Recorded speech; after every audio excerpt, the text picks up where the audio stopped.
ایک کو ساتھ رکھا اور دوسروں کو امانت رکھ گئی، کیونکہ میں نے اپنے دل میں کہا کہ اکثر ایسا ہوتا ہے کہ کشتی پر کوئی مصیبت آ جاتی ہے مگر زندگی میں کچھ مدت باقی رہتی ہے۔ اگر ہم ایسی حالت میں لوٹے تو کچھ پسماندہ ہمارے پاس ہوگا جس سے ہم فائدہ اٹھا سکیں گے۔ کئی دن رات چلنے کے بعد کشتی غلط راستے پر پڑ گئی اور ناخدا راہ بھول گیا اور کشتی اس سمندر سے دور ہو کر جس میں ہم جانا چاہتے تھے دوسرے سمندر میں داخل ہو گئی۔ ہمیں ایک مدت تک اس کا پتہ نہ چلا۔ اس کے بعد 10 دن تک موافق ہوا چلتی رہی اور دیدبان نے اوپر چڑھ کر ادھر ادھر نظر دہرائی اور کہنے لگا کہ خوشخبری ہو۔ اس کے بعد وہ خوش اترا اور کہنے لگا کہ میں نے شہر کی تنہا سے ایک چیز دیکھی ہے جو کبوتر کے برابر ہے۔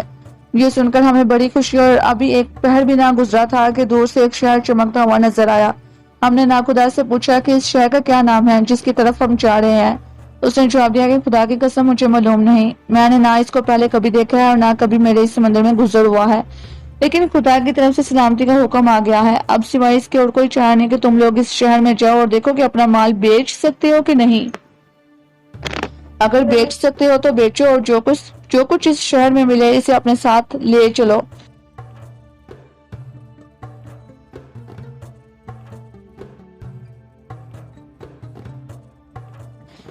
اور اگر تمہارے لیے بکری کا کوئی امکان نہ ہو تو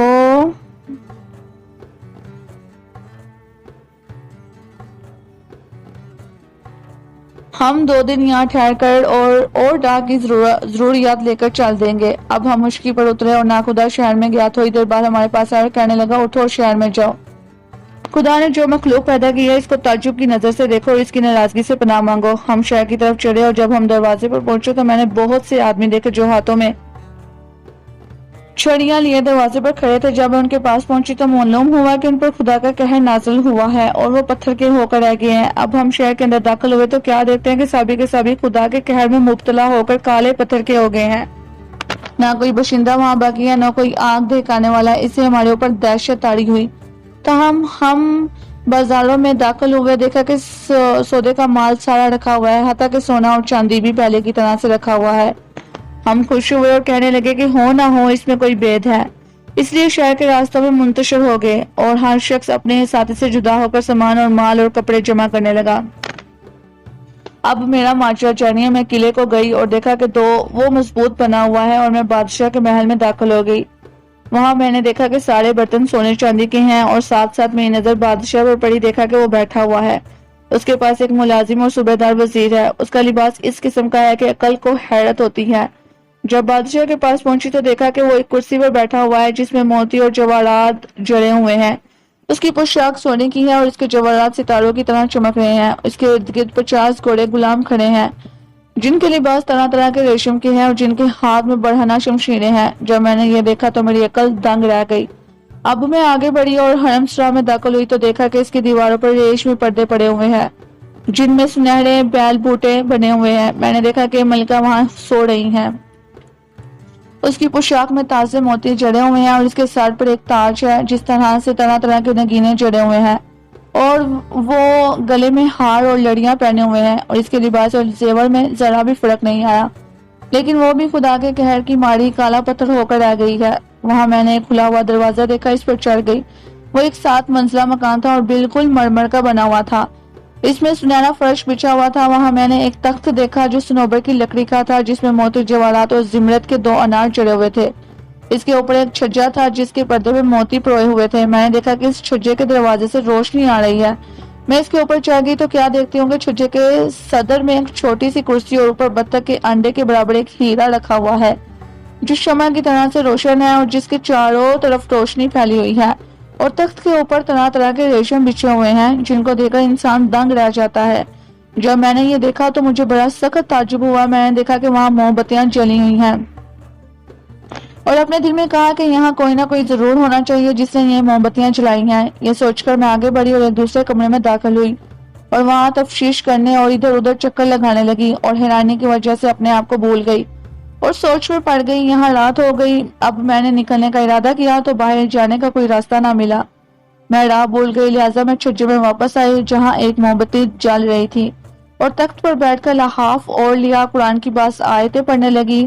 میں نے چاہا کہ سو جاؤں لیکن نیند نہ آئی کیونکہ میں بے چین تھی۔ جب آدھی رات ہوئی تو میں نے کسی شخص کو نہایت پیاری مگر دھیمی آواز سے قرآن پڑھتے سنا۔ میں خوش ہو کر آواز کی طرف چلی اور کوٹھری کے پاس پہنچی جس کا دروازہ بند تھا۔ جب میں نے دروازہ کھولا تو دیکھا کہ وہ مسجد ہے اور اس میں ایک محراب ہے اور بہت سی کندیلیں لٹکی ہوئی ہیں اور 2 موم بتیاں جل رہی ہیں۔ وہاں ایک مسلح بچھا ہوا ہے، اس پر ایک حسین جوان بیٹھا ہوا، اس کے سامنے ریل پر قرآن پاک رکھا ہے اور وہ اس کو پڑھ رہا ہے۔ میں حیران ہو گئی کہ تمام شہر والوں میں سے یہ اکیلا کس طرح سے بچ گیا۔ میں اندر گئی اور اس کو سلام کیا، اس نے نظر اٹھائی اور سلام کا جواب دیا۔ میں نے کہا کہ میں تجھے اس خدا کی کتاب کی قسم دے کر جس کو تو پڑھ رہا ہے کہتی ہوں کہ تو میرے سوال کا جواب دے۔ جوان میری طرف نظر اٹھائے ہوئے تھا اور مسکرا رہا تھا۔ اس نے کہا کہ اے لڑکی، تو اپنے اس مکان میں داخل ہونے کا سبب مجھے بتا، میں تجھے اپنے اور اس شہر والوں کے ماجرے سے مطلع کروں گا۔ میں نے اپنا قصہ بیان کیا تو اسے بہت تعجب ہوا۔ پھر اس نے کہا کہ اب اس شہر کا حال بتا۔ اس نے کہا کہ اے بہن ذرا ٹھہر جا۔ یہ کہہ کر اس نے قرآن پاک کو بند کیا اور اسے ایک اطلس کے جزدان میں بند کر اوپر رکھ دیا اور مجھے اپنے پاس بٹھایا۔ میں نے دیکھا کہ وہ مثل 14ویں رات کے چاند کی ہے، جس کے اعضاء خوبصورت، جسم ملائم، چہرہ حسین ہے، گویا وہ اچھے کنواں والی مچھلی کی ڈلی ہے اور خدا نے اسے انتہائی خوبصورتی کا جامہ پہنایا ہے۔ اس کو پیارا اور دلکش بنانے کے لیے اس میں اس کے رخسار کی کوٹ لگائی ہے۔ میں نے اس کو ایک نظر دیکھا ہی تھا کہ ہزاروں ارمان دل میں جاگ اٹھے اور میرا دل اس کی محبت میں پھنس گیا۔ میں نے کہا کہ اے میرے آقا، میرے سوالوں کا جواب دے۔ اس نے کہا کہ بصر و چشم، اے خدا کی لونڈی، تجھے معلوم ہے کہ یہ شہر میرے باپ کا شہر ہے اور میرا باپ وہی ہے جس کو تو نے کرسی پر بیٹھا دیکھا ہے اور جو خدا کے قہر سے کالا پتھر بن گیا، اور وہ ملکہ جس کو تو نے چھجے میں دیکھا ہے وہ میری ماں ہے۔ یہاں کے سب لوگ آتش پرست تھے جو زبردست خدا کو چھوڑ کر آگ کی پرستش کرتے تھے اور آگ کی روشنی اور سائے اور دھوپ اور گھومنے والے آسمان کی قسم کھاتے تھے۔ میرے باپ کی کوئی اولاد نہ تھی اور میں ہی اس کی آخری عمر میں پیدا ہوا۔ اس نے میری تربیت کی اور میں بڑا ہو گیا۔ میری خوش قسمتی سے ہمارے یہاں ایک بڑھیا تھی جو بہت بوڑھی ہو چکی تھی، مسلمان تھی اور دل میں خدا اور اس کے رسول پر ایمان رکھتی تھی اور ظاہراً میرے خاندان کے دین پر چلتی تھی۔ اس کی پرہیزگاری اور عفت کی وجہ سے میرے باپ کو اس پر بڑا بھروسہ تھا۔ وہ آئے دن اس کی زیادہ عزت کیا کرتا تھا۔ اسے یقین تھا کہ وہ اس کے دین اور مذہب پر ہے۔ جب میں بڑا ہوا تو میرے باپ نے مجھے اس کے سپرد کر دیا اور کہا کہ اسے لے جا، اس کی تربیت کر، ہمارا دین سکھا اور تربیت میں کوتاہی نہ کر، اس کی دیکھ بھال کر۔ بڑھیا مجھے لے جا کر اسلام کی تعلیم دی، مثلا وضو، نماز کے فرائض، اور مجھے قرآن حفظ کروایا اور کہا کہ سوائے خدا کے کسی کو پوجا مت کرنا۔ جب یہ سب کچھ ہو چکا تو اس نے مجھ سے کہا، بیٹا اس بات کو اپنے باپ سے چھپائیے اور اس کو خبر نہ دیجیے اور کہیں ایسا نہ ہو کہ وہ تجھے قتل کر ڈالے۔ میں نے یہ باتیں اپنے باپ سے پوشیدہ رکھی۔ تھوڑے دنوں کے بعد بڑھیا فوت ہو گئی اور شہر والوں کا کفر اور بے دینی اور گمراہی بڑھتی گئی۔ اسی حالت میں انہوں نے سنا کہ کوئی منادی بجلی کی کڑک کی طرح سے زور سے کہہ رہا ہے اور دور اور نزدیک والے سب سن رہے ہیں کہ اے اس شہر کے باشندوں، آگ کی پرستش چھوڑ کر اللہ کی عبادت کرو جو مالک اور رحمان ہے۔ شہر والے سے ڈر گئے اور میرے باپ کے پاس آئے جو اس شہر کا بادشاہ تھا۔ کہنے لگے کہ یہ ڈرونی آواز کیسی ہے جسے سن کر ہمیں دہشت ہوتی ہے۔ اس نے کہا کہ آواز سے مت ڈرو، خوف نہ کھاؤ، اپنے دین سے نہ پھرو۔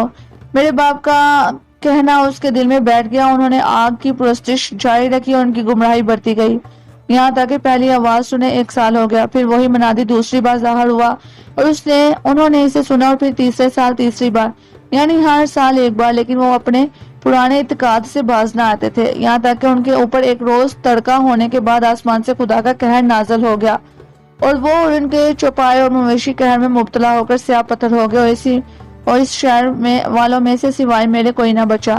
جس دن سے یہ واقعہ پیش آیا میں اسی طرح نماز اور روزے اور قرآن کی تلاوت کرنے میں مشغول ہوں، مگر تنہائی سے اکتا گیا ہوں کیونکہ میرے پاس کوئی نہیں جسے میں دل بہلا سکوں۔ یہ سن کر میں نے کہا کہ اہلاً و سہلاً۔ وہ میرے دل پر قبضہ کر چکا تھا۔ اے نوجوان، اگر تیرا جی چاہے تو میرے ساتھ بغداد چل اور عالموں اور فقیہوں سے مل کر اپنے علم و فہم اور فقہ میں اضافہ کر۔ تجھے معلوم ہونا چاہیے کہ یہ لونڈی جو تیرے سامنے کھڑی ہے اپنے قوم کی سردار ہے اور اس کی حکومت بہت سی رعایا اور نوکروں اور غلاموں پر ہے۔ میرے ساتھ کشتی ہے جس پر تجارت کا سامان لدا ہے۔ قسمت ہمیں اس شہر میں لے آئی ہے جس کی وجہ سے ہمیں یہ ساری باتیں معلوم ہوئیں اور ہماری تقدیر میں آپس میں ملنا لکھا تھا، اور میں برابر اسے محبت اور ترکیب سے آمادہ کرتی رہی یہاں تک کہ وہ مان گیا اور اقرار کر لیا۔ اب شہرزاد کو صبح ہوتی دکھائی دی اور اس نے وہ کہانی بند کر دی جس کی اسے اجازت ملی تھی۔ 18ویں رات ہوئی تو اس نے کہا کہ اے نیک بخت بادشاہ، لڑکی نے کہا کہ میں نہایت خوبی سے جوان کو اپنی طرف مائل کرتی رہی یہاں تک کہ اس نے مجھ سے اقرار کر لیا۔ اس رات اس کی رانوں کے نیچے سوئی اور مجھے یقین نہیں آتا تھا کہ مجھے کس قدر فرحت ہو رہی ہے۔ جب سویرا ہوا تو ہم اٹھے اور خزانوں میں گئے اور ہلکی اور قیمتی چیزیں اپنے ساتھ لے آئے۔ قلعے سے اتر کر شہر میں آئے، یہاں ہم نے دیکھا غلام اور ناخدا ہمیں ڈھونڈ رہے ہیں۔ جب ان کی نظر ہم پر پڑی تو خوش ہو گئے۔ میں نے جو کچھ دیکھا تھا ان سے بیان کیا اور اس جوان کا قصہ اور شہر پر خدا کا قہر نازل ہونے کا سبب شروع سے آخر تک سنا دیا۔ یہ سن کر وہ حیران رہ گئے، لیکن جب میری دونوں بہنوں اور ان کتیوں نے مجھے اور میرے ساتھ اس جوان کو دیکھا تو میرے اوپر حسد کرنے لگی اور طیش میں آ گئی اور پوشیدہ مکر و فریب کرنے لگی۔ اب ہم خوش کشتی میں سوار ہوئے اور اپنی کمائی پر خوشی کے ہمارے پھولے نہ سماتے تھے، لیکن مجھے سب سے زیادہ خوشی اس جوان کی تھی۔ اب ہم ہوا کا انتظار کرنے لگے اور جو ہی ہوا موافق چلی ہم نے بات بند کھول دی اور روانہ ہو گئے۔ میری دونوں بہنیں ساتھ تو تھیں اور ہم نے بات چیت شروع کر دی تو ان دونوں نے مجھ سے کہا کہ بہن اس خوبصورت جوان کا تو کیا کرے گی؟ میں نے جواب دیا کہ میرا ارادہ ہے اسے اپنا شوہر بناؤں۔ پھر میں نے اس جوان کی طرف مخاطب ہو کر کہا، اے میرے آقا، میں تجھ سے کچھ کہنا چاہتی ہوں، بشرطِ یہ کہ تو مخالفت نہ کرے، اور یہ کہ جب ہم اپنے وطن بغداد پہنچے تو میں حرم کی رسم کے مطابق اپنے آپ کو تیری غلامی میں پیش کروں اور تو میرا شوہر ہو، میں تیری بیوی ہو جاؤں۔ اس نے کہا کہ بصر و چشم۔ میں نے اپنی بہنوں کی طرف مخاطب ہو کر کہا کہ میرے لیے یہ جوان کافی ہے اور جس نے جو چیزیں حاصل کی ہیں وہ اس کی ملکیت رہے۔ انہوں نے کہا کہ جو کچھ تو نے کیا ہے ٹھیک ہے، لیکن ان کے دل میں میری طرف سے پوشیدہ کھوٹ رہی۔ ہوا موافق تھی اور ہماری کشتی چلتی رہی یہاں تک کہ ہم مخدوش سمندر سے نکل کر امن و امان میں پہنچے۔ کچھ دنوں کے بعد بصرہ کے قریب آئے، اس کی شہر پناہ چمکتی ہوئی دکھائی دی۔ ہم سو گئے تو میری بہنیں اٹھی اور مجھے بستر سمیت لے کر سمندر میں پھینک دیا۔ یہی حرکت انہوں نے جوان کے ساتھ کی اور چونکہ اس کو اچھی طرح سے تیرنا نہ آتا تھا وہ ڈوب گیا اور خدا نے اسے شہادت کا درجہ عطا کیا۔ کاش کہ میں ابھی اس کے ساتھ ڈوب گئی ہوتی، لیکن خدا نے میری تقدیر میں سلامتی رکھی تھی اور میں بچ گئی۔ جب میں سمندر میں پڑی ہوئی تھی تو خدا نے میرے لیے لکڑی کا تختہ بیچ دیا اور میں اس پر چڑھ گئی اور لہروں نے مار کر مجھے جزیرے کے کنارے پھینک دیا۔ باقی رات میں نے جزیرے پر ادھر ادھر چلتے گزار دی۔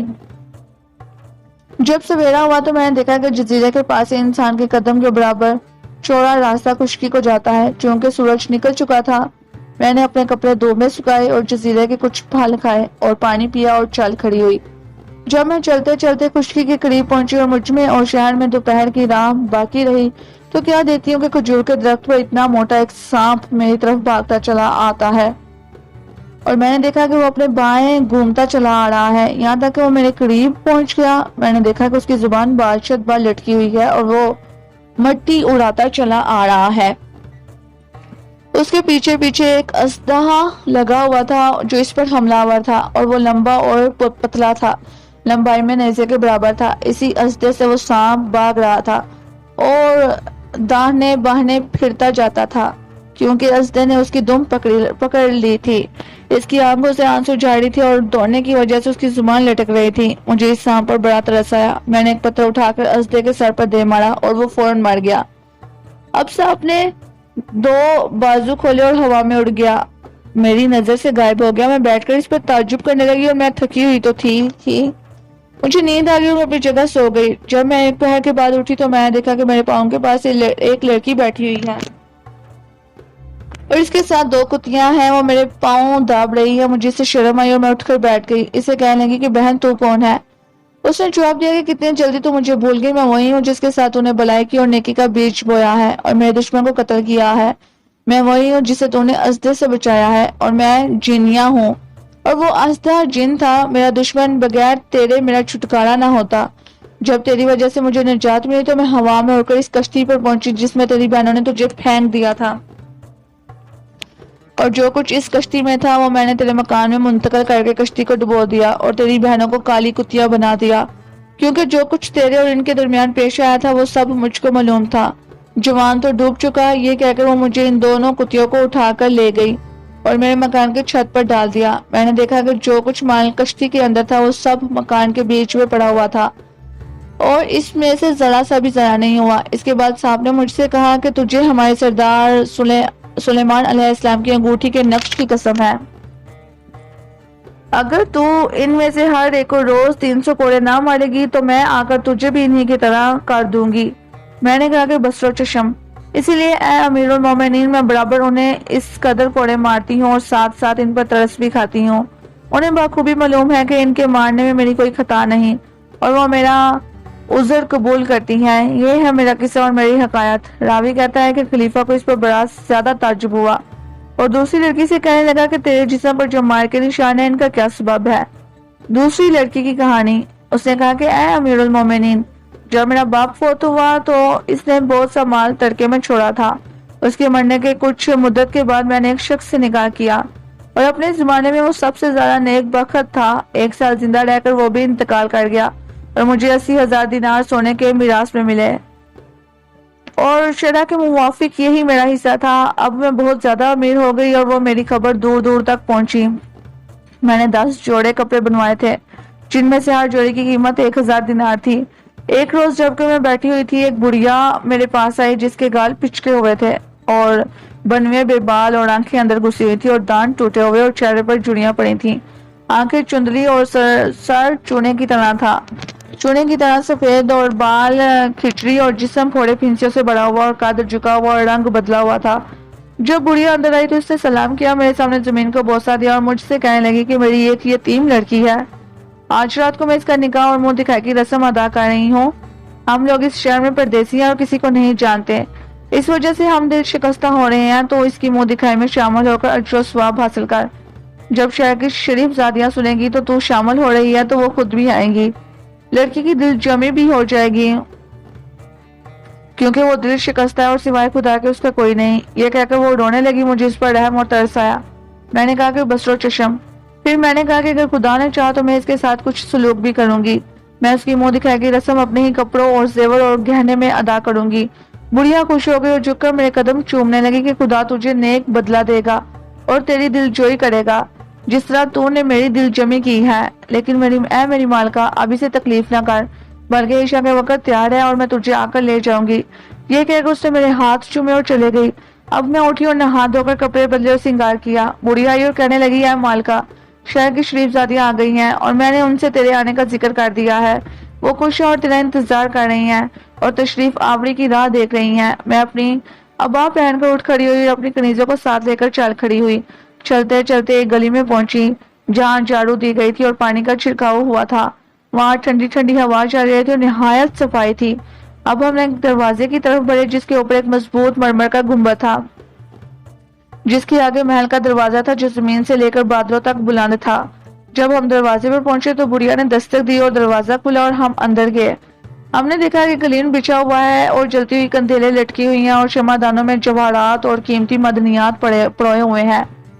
ڈیوڑی سے چل کر ہم ایک بے مثل دلان میں داخل ہوئے جس میں ریشم کا فرش بچھا ہوا تھا اور جلتی ہوئی کندیلیں لٹکی ہوئی تھی اور چار اور فانوس کی 2 صفیں تھیں، اور دلان کے صدر میں صنوبر کا ایک تخت تھا جس میں موتی اور جواہرات جڑے ہوئے تھے، جس کے اوپر اطلس کی ایک شامیانہ تھا۔ ہم ان چیزوں میں محو تھے کہ شامیانے کے نیچے سے ایک لڑکی نکلی۔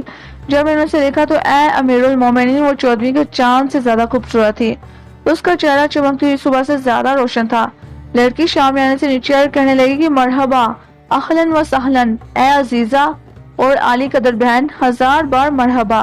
پھر وہ بیٹھ گئی اور کہنے لگی کہ میری بہن، میرا ایک بھائی ہے جس نے تجھے بعض تماشوں اور عید کے دنوں میں دیکھا ہے اور وہ جوان ہے اور مجھ سے زیادہ خوبصورت ہے۔ وہ دل و جان سے تجھ پر عاشق ہے کیونکہ تیرا حسن و جمال لاجواب ہے، اور اس نے یہ بھی سنا ہے کہ تو اپنی قوم کی سردار ہے اور وہ بھی اپنی قوم کا سردار ہے۔ اس کا ارادہ ہے کہ وہ تجھ سے رشتہ قائم کرے اور مجھے تجھ سے ملانے کا یہ سب بہانہ تھا۔ وہ تجھ سے اللہ اور اس کے رسول کی سنت کے موافق نکاح کرنا چاہتا ہے اور حلال کام میں کوئی عیب نہیں۔ جب میں نے اس کی باتیں سنی اور دیکھا کہ میرا دل مکان پر آ چکا ہے تو میں نے لڑکی سے کہا کہ بسرو چشم۔ وہ خوش ہو گئی اور اس نے تالی بجائی اور ایک دروازہ کھلا۔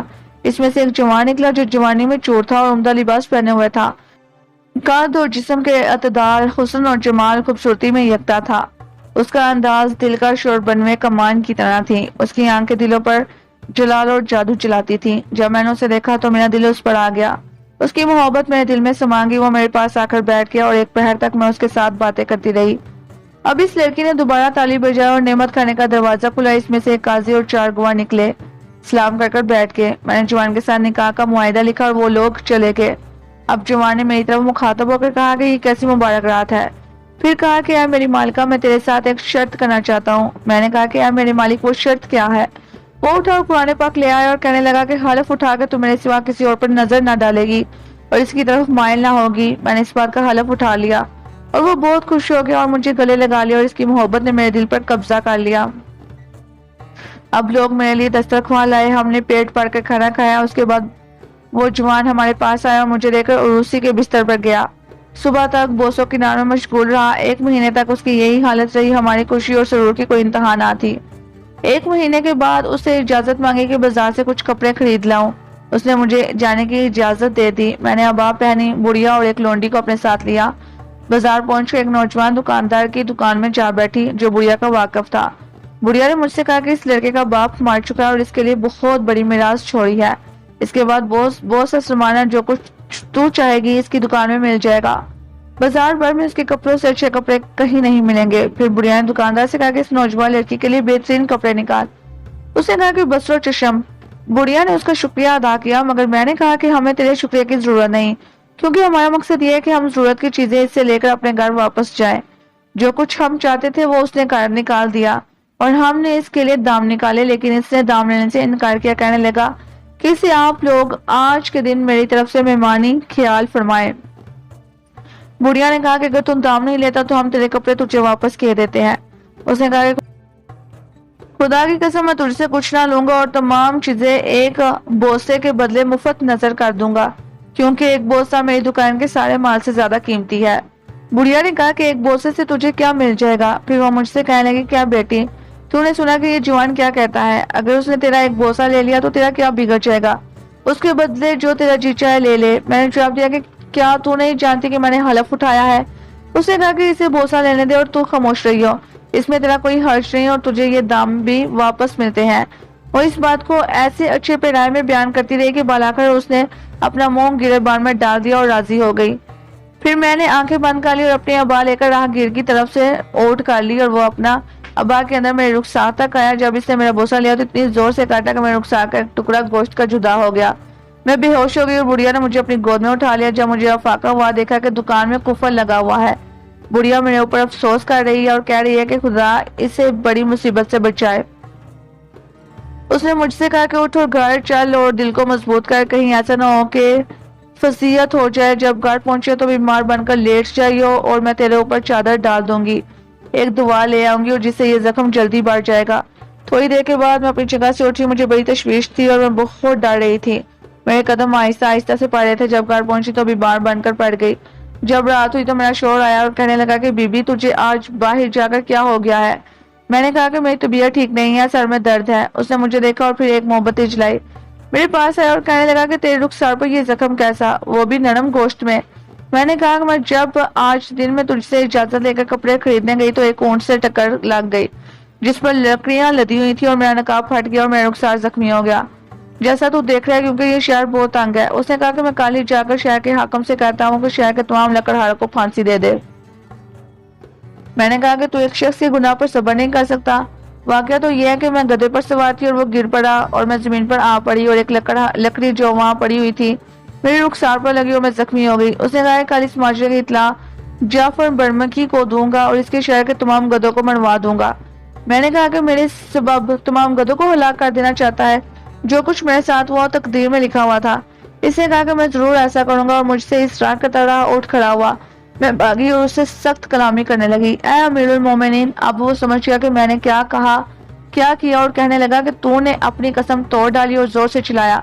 ایک دروازہ کھلا، اس میں سے 7 حبشی غلام نکلے اور اس کے حکم کے بعد جب انہوں نے مجھے بچھونے پر سے کھینچ کر مکان کے بیچ میں ڈال دیا، اب اس نے ایک غلام کو حکم دیا کہ وہ میرے گھٹنوں پر بیٹھ کر میرے دونوں پاؤں پکڑ لے۔ پھر ایک تیسرا آیا جس کے ہاتھ میں تلوار تھی، وہ کہنے لگا کہ اے سردار، کیا میں تلوار سے اس کے 2 ٹکڑے کر دوں؟ اور دونوں غلام ایک ایک ٹکڑا لے کر دجلے میں پھینک آئے تاکہ اس کو مچھلیاں کھا جائے، اور یہی سزا اس شخص کی ہے جو قسم اور محبت کو توڑتا ہے۔ پھر اس نے غلام سے کہا کہ اے سعد، اس کی گردن اڑا دے۔ جب غلام کو یقین آ گیا تو وہ میرے سر پر آ کر بیٹھ گیا اور کہنے لگا، اے میری مالکہ، شہادت کا کلمہ پڑھ، اگر تیری کوئی حاجت ہے تو ہم سے کہہ، کیونکہ اب تیری زندگی ختم ہوتی ہے۔ میں نے کہا کہ اے نیک غلام، ذرا مجھے مہلت دے تاکہ میں آخری وصیت کروں۔ اب میں نے اپنا سر اٹھایا اور اپنے حال پر غور کرنے لگی کہ میں عزت کے بعد کس قدر ذلت میں مبتلا ہو گئی۔ پھر میرے آنسو بہنے لگے اور میں زاروں کی طرح رونے لگی۔ وہ میری طرف غضبناک ہو کر دیکھنے لگا۔ اے امیر المومنین، جب میں نے اسے دیکھا تو میں رونے اور اس کی طرف دیکھنے لگی، لیکن اس سے اس کا غصہ اور بڑھ گیا۔ میں روتی اور گر گراتی تھی، اپنے دل میں کہتی تھی کہ میں اس سے باتوں سے لبا لوں گی، ممکن ہے وہ میرے قتل سے باز آئے، چاہے وہ میرا سارا معلوم متا لے لے۔ میں روتی جاتی ہوں، وہ میری طرف دیکھتا اور مجھے ڈانٹتا اور گالیاں دیتا جاتا۔ اب اس نے للکار کر غلام سے کہا کہ اس کے 2 ٹکڑے کاٹ ڈال، مجھے اس سے نجات دے، کیونکہ اس میں ہمیں اب کوئی فائدہ نہیں۔ اے امیر المومنین، جب ہم اس حالت میں تھے اور مجھے اپنی موت کا یقین آ گیا تو میں اپنی زندگی سے نا امید ہو چکی تھی اور اپنا معاملہ خدا کے سپرد کر چکی تھی، تو کیا دیکھتی ہوں کہ وہی بڑھیا آئی اور جوان پر گر پڑی اور ان کو چومنے اور رونے لگی اور کہا کہ بیٹا، میری تربیت اور خدمت کے حق کے بدلے اس لڑکی کو معاف کر دے، کیونکہ اس نے کوئی گناہ نہیں کیا جس کی وجہ سے اسے اس سزا کی مستحق ہو، اور تو ابھی کم سن ہے، میں ڈرتی ہوں کہ کہیں تو اس کی وجہ سے گناہ میں مبتلا نہ ہو جائے۔ مثال ہے کہ قاتل کو قتل کی سزا دی جاتی ہے، اس گندگی سے کیا فائدہ، اس کو اپنے پاس اور اپنے دل سے دور کر دے۔ یہ کہہ کر وہ رونے لگی اور خوشامد پر خوشامد کرتی رہی، یہاں تک کہ وہ مان گیا اور کہنے لگا میں نے اسے معاف کیا، لیکن یہ ضرور ہے کہ میں اس پر کوئی نشانی لگا دوں، عمر بھر اس کے ساتھ رہے۔ اس نے غلاموں کو حکم دیا کہ وہ میرے کپڑے اتارے، مجھے گھسیٹ کر لمبا لٹا دے، اور غلام میرے اوپر بیٹھ گئے اور جلاد غلام اٹھا اور بہی کی ایک چھڑی لا کر مجھے مارنا شروع کر دیا۔ میری پیٹھ اور پہلو پر اتنی چھڑیاں ماری کہ میں اس کی وجہ سے بے ہوش ہو گئی اور جان سے ہاتھ دھو بیٹھی۔ اب اس نے غلاموں کو حکم دیا کہ جب رات ہو جائے تو مجھے وہاں سے اٹھا لے جائے، بڑھیا کو ساتھ لے تاکہ وہ گھر کا پتہ بتائے اور مجھے اس گھر میں ڈالنا ہے جہاں میں پہلے تھی۔ انہوں نے ایسا ہی کیا جیسا کہ ان کے سردار نے انہیں حکم دیا تھا، مجھے میرے گھر میں ڈالا ہے اور چلے گئے۔ رات بھر میں بے ہوش پڑی رہی، جب سویرا ہوا تو مرہم اور دواؤں سے میں نے اپنی حالت ذرا درست کی اور اپنے جسم کا علاج کیا، لیکن جیسا کہ تو جانتا ہے کہ کوڑے کے نشان میری پستی اور پر باقی رہ گئے۔ 4 مہینے تک میں کمزور اور بستر پر پڑی رہی، میرا علاج ہوتا رہا، یہاں تک کہ مجھے فائدہ ہوا اور میں اچھی ہو گئی۔ اب میں پھر اس مکان کی طرف گئی جہاں میرے ساتھ یہ ساری واردات ہوئی تھی اور دیکھا کہ وہ کھنڈر ہو گیا ہے اور گلی کی گلی مسمار پڑی ہے اور وہ مکان مٹی کا ڈھیر ہو کر رہ گیا ہے، لیکن مجھے یہ نہ معلوم ہو سکا کہ اس کی وجہ کیا ہے۔ اب میں اپنی ستیلی بہن کے پاس گئی اور دیکھا کہ اس کے ساتھ یہ دونوں کالی کتیاں ہیں۔ میں نے اسے سلام کیا، اپنی حالت اور ساری داستان سنائی۔ اس نے کہا کہ بہن، زمانے کی گردش سے کون بچا ہے، لیکن خدا کا شکر ہے کہ تو صحیح سلامت ہے۔ اس کے بعد اس نے اپنی داستان سنائی اور ماجرا بیان کیا جو اس کی بہنوں کے ساتھ پیش آیا تھا اور جو نتیجہ ظاہر ہوا۔ اب ہم دونوں ساتھ ساتھ رہنے لگے اور پھر کبھی شادی کا ذکر اپنی زبان پر نہ لائے۔ پھر یہ سودا خریدنے والی لڑکی بھی ہمارے ساتھ ہوگی، وہ ہر روز جا کر تمام چیزیں خرید لاتی جس کی ہمیں دن یا رات کے لیے ضرورت ہوتی۔ کل تک ہم اسی دستور پر قائم تھے کہ ہماری بہن بازار سے ہمارے لیے کچھ خریدنے گئی جیسا کہ وہ ہر روز کیا کرتی تھی، اور ہمارے ان تینوں قلندروں کا وہ واقعہ پیش آیا جو معلوم ہے۔ ہم نے ان سے گفتگو کی اور انہیں اپنے گھر پر لائے اور ان کی خاطر تواضع کی، اور ابھی تھوڑی رات اور گزری تھی کہ موصل کے 3 معزز سوداگر ہمارے پاس آئے، انہوں نے اپنی داستان بیان کی، ہم ان سے بات چیت کرنے لگے۔ ہم نے ان کے ساتھ ایک شرط کی تھی جو انہوں نے توڑ ڈالی، ہم نے انہیں عہد شکنی کی سزا دی اور ان سے کہا کہ اپنی اپنی داستانیں بیان کرو۔ جب انہوں نے اپنی اپنی حکایتیں اور معاشرے بیان کیے تو ہم نے ان کو معاف کر دیا، اور آج تک جب کہ ہم تیرے حضور میں حاضر ہوئے ہیں، ہم سارے واقعات سے بے خبر تھے۔ خلیفہ کو اس پر بڑا تعجب ہوا، اس نے سارا قصہ لکھوا کر اپنے کتب خانے میں داخل کر دیا۔ اب شہرزاد کو صبح ہوتی دکھائی دی، اس نے وہ کہانی بند کر دی جس کی اسے اجازت ملی تھی۔ جب 19ویں رات ہوئی تو اس نے کہا کہ نیک بخت بادشاہ، خلیفہ نے حکم دیا کہ یہ داستان قلم بند کر لی جائے اور شاہی کتب خانے میں داخل کر دی جائے۔ پھر اس نے پہلی لڑکی کی طرح مخاطب ہو کر کہا کہ تجھے کچھ معلوم ہے کہ وہ جننی کہاں ہے جس نے تیری بہنوں پر جادو کیا تھا؟ اس نے جواب دیا کہ اے امیر المومنین، اس نے مجھے اپنے کچھ بال دیے ہیں اور کہا ہے کہ جب تو مجھے بلانا چاہے تو ان بالوں میں سے ایک بال لے کر جائیو، میں فوراً آ جاؤں گی، چاہے میں کاف کے پہاڑ ہی کیوں نہ ہوں۔ خلیفہ نے کہا مجھے وہ بال دے۔ لڑکی نے اسے بال دیا اور خلیفہ نے لے کر انہیں جلا دیا۔ جب اس کی بو پھیلی تو محل ہلنے لگا اور بجلی کی کڑک اور لوہوں کے ٹکرانے کی سی آواز سنائی دی اور وہ دیونی آ پہنچی۔ چونکہ وہ اسلام لا چکی تھی، اس نے کہا کہ السلام علیکم میں خدا کے جانشین۔ اس نے کہا کہ وعلیکم السلام ورحمۃ اللہ وبرکاتہ۔ دیونی جننی نے کہا کہ تجھے معلوم ہونا چاہیے کہ اس لڑکی نے میرے ساتھ ایسی بلائی کی ہے جس کا بدلہ دینے سے میں قاصر ہوں، کیونکہ اس نے مجھے موت کے پنجے سے چھڑایا اور میرے دشمن کو مار ڈالا ہے، اور جو کچھ اس کی بہنوں نے اس کے ساتھ کیا وہ میرا چشمدید واقعہ ہے۔ اس لیے میری رائے ہوئی کہ میں ان سے بدلہ لوں اور میں نے جادو سے انہیں کتیا بنا دیا۔ پہلے میرا ارادہ تھا کہ میں نے قتل کر ڈالوں، لیکن مجھے ڈر ہوا کہ یہ اس لڑکی پر گرا گزرے گا۔ اب اے امیر المومنین، اگر تو چاہے میں تیری اور اس لڑکی کی خاطر ان کو چھٹکارا دے دوں۔ کیونکہ میں مسلمان ہوں۔ خلیفہ نے کہا ہاں ان کو اچھا کر دے، اس کے بعد ہم کوڑے کے نشان والی لڑکی کے ماجے کی تحقیقات کریں گے۔ اگر مجھے معلوم ہوگا کہ وہ سچ کہتی ہے تو میں اس کے ظالم سے اس کا بدلہ لوں گا۔ دیونی نے کہا کہ اے امیر المومنین، دیکھ میں ان کو ابھی اچھا کرتی ہوں اور تجھے اس شخص کا بھی پتہ بتاتی ہوں جس نے لڑکی کے ساتھ یہ حرکت کی ہے، اس پر ظلم کیا ہے اور اس کا مال چھین لیا ہے، اور وہ تیرا قریب ترین رشتہ دار ہے۔ اس کے بعد دیونی نے ایک پیالہ پانی لیا اور اس پر کچھ پڑھ کر پھونکا، کچھ ایسے الفاظ کہے جو میری سمجھ میں نہ آئے، اور وہ پانی دونوں کتیوں پر چھڑک دیا اور کہنے لگی کہ اپنی اصل انسانی صورت پر آ جا، اور وہ اپنی پرانی صورت پر آ گئی۔ پھر دیونی نے کہا کہ اے امیر المومنین، جس نے اس لڑکی کو مارا ہے وہ تیرا بیٹا امین مامون کا بھائی ہے۔ اس نے اس لڑکی کا اس رجمہ کی تعریف سنی تھی اور چلاکی سے بلوایا اور حلال طریقے سے اسے نکاح کیا۔ اس لڑکی کے مارنے میں اس پر کوئی جرم عائد نہیں ہوتا، کیونکہ اس نے اسے شرط کرائی تھی اور بڑی بڑی قسمیں کھلائی تھیں کہ اس سے کوئی ایسا فعل سرزد نہ ہو، لیکن اس نے قسم توڑ دی۔ اس پر اس نے لڑکی کو قتل کرنے کا ارادہ کیا، لیکن خدا کے ڈر سے چھوڑ دیا اور محض کوڑے مارنے پر اکتفا کیا اور اسے اس کے گھر بھیج دیا۔ بس یہی داستان ہے دوسری لڑکی کی، اور اللہ بہتر جانتا ہے۔ جب خلیفہ نے دیونی کی باتیں سنی اور لڑکی کی مار کا اسے علم ہو گیا تو وہ بے حد اچنبھے میں آ گیا اور کہنے لگا کہ پاک ہے ذات خدا کی جو بزرگ اور عالی شان ہے، جس نے میرے اوپر یہ احسان کیا اور دونوں لڑکیوں کو جادو اور تکلیف سے نجات دی اور اس لڑکی کی داستان سے مجھے مطلع کیا۔ خدا کی قسم ہے کہ میں ایسا کام کروں گا جو میرے بعد تاریخ میں لکھا جائے گا۔ پھر اس نے اپنے بیٹے امین کو اپنے پاس بلایا اور اس سے دوسری لڑکی کا ماجرا پوچھا، اسے سب کچھ سچ بتا دیا۔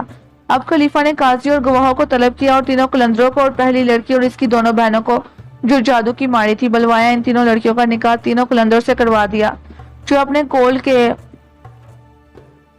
کی وجہ سے بادشاہ تھے۔ ان کو حاجیوں کا عہدہ عطا کیا اور ان کے لیے ساری ضروریات مہیا کر دی اور ان کا مشاہرہ مقرر کر دیا اور بغداد کا محل ان کو رہنے کے لیے دیا، اور مار کے نشان والی لڑکی اپنے بیٹے امین کو واپس کر دی اور اس کے عہد نامے کی تجدید کی اور اس لڑکی کو بہت سا مال عطا کیا اور حکم دیا کہ وہ بہترین سے بہترین مکان بنوائے۔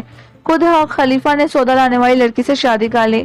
اس رات وہ اس کے ساتھ سویا، دوسرے دن اس کے لیے ایک علیحدہ محل مخصوص کر دیا اور خدمت کے واسطے اسے لونڈیاں دی اور اس کا روزینہ مقرر کر دیا۔ اپنے قریب اس کا مکان بنوایا۔ لوگوں کو خلیفہ کی سخاوت اور عالی ہمتی اور دانش مندی پر سخت تعجب ہوا۔ اب خلیفہ نے حکم دیا کہ ان سب کی کہانیاں قلم بند کر لی جائیں۔